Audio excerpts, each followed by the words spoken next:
नमस्कार दोस्तों, इस वीडियो में हम बात करेंगे एफटीआई का सिलेबस क्या है। जो इंट्रेंस एग्जाम होता है उसका सिलेबस क्या है। देखिए, एफटीआई इंट्रेंस एग्जाम का जो सिलेबस है वो मैं आपको क्लियर बता दूं कि इंडियन सिनेमा पूछा जाता है, इसमें वर्ल्ड सिनेमा पूछा जाता है, इंटरनेशनल सिनेमा, और उसके बाद रीजनल सिनेमा से क्वेश्चन आते हैं ऑब्जेक्टिव। उसके बाद फिर आता है आर्ट एंड कल्चर, एक जो सब्जेक्ट है भारतीय कला एंड संस्कृति। तो यही दो जो है सब्जेक्ट पूछे जाते हैं, सिनेमा और आर्ट एंड कल्चर। तो इसीलिए भाई दो के अलावा तीसरा आपको कोई जीके या कुछ ऐसा कुछ पढ़ने की जरूरत नहीं है। ना तो इसमें मैथ्स आता है ना कोई इंग्लिश आती है।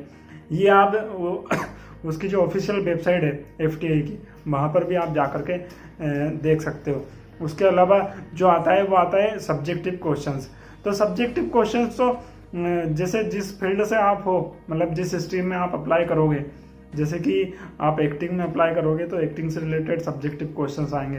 तो इनकी तैयारी तो भाई आपको आंसर राइटिंग नहीं सही करनी पड़ेगी। पुराने पेपर्स उठाओ, वहाँ पे आपको मिल ही जाएंगे। और जो पुराने पेपर्स उठाओगे तो उसमें 15-16 में कुछ आते थे, जैसे रीजनिंग के क्वेश्चन आते थे और एक आध मैथ्स के भी आते थे शायद। लेकिन अभी कोई कुछ नहीं आता। अभी तो सिर्फ 2 ही सब्जेक्ट पूछे जाते हैं, एक तो इंडियन सिनेमा, वर्ल्ड सिनेमा, जो रीजनल सिनेमा आता है वो सिनेमा, मतलब सिनेमा से रिलेटेड जितने भी जो हैं और जो अवार्ड है ये पूछे जाते हैं। उसके बाद फिर पूछा जाता है art and culture. Art and culture आपका बहुत अच्छे से कवर होना चाहिए, क्योंकि आर्ट एंड कल्चर से भी लगभग 8 या 10 क्वेश्चंस आते हैं। और 8-10 क्वेश्चंस इससे आते हैं इंडियन सिनेमा, वर्ल्ड सिनेमा और रीजनल सिनेमा। क्योंकि देखिए, आप जिस फील्ड में जा रहे हो उसका नॉलेज आपको होना जरूरी है। अगर आपको उसका ही नॉलेज नहीं है तो फिर आपको इंटरेस्ट नहीं है, सिर्फ तो आप एक टाइम पास के लिए आए हैं। तो इसलिए आप भाई अपना नॉलेज थोड़ा सा ठीक करें। और अगर आप एक ग्रेजुएट है तो आपको भाई इंडियन सिनेमा का अच्छा खासा नॉलेज होना ही चाहिए, तभी आपका रिटन एग्ज़ाम क्लियर होगा।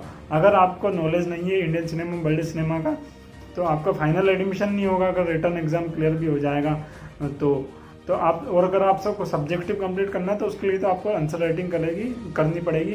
पुराने पेपर्स उठाओ, उनके जो क्वेश्चंस हैं उनको लिख कर देखो, उनसे ही आपका जो है नैया पार लगेगी। तो भाई वीडियो पसंद आया तो लाइक कर देना भाई। आपका मोटिवेशन, आपका लाइक मेरे लिए मोटिवेशन का काम करता है। तो इसलिए भाई मुझे इंस्टाग्राम पे भी फॉलो कर लेना, मैं फॉलो बैक जरूर दूंगा आपको भी, अगर आप मुझे फॉलो करोगे इंस्टाग्राम पे तो। और वीडियो को लाइक जरूर करना, चैनल पर नया हो तो सब्सक्राइब।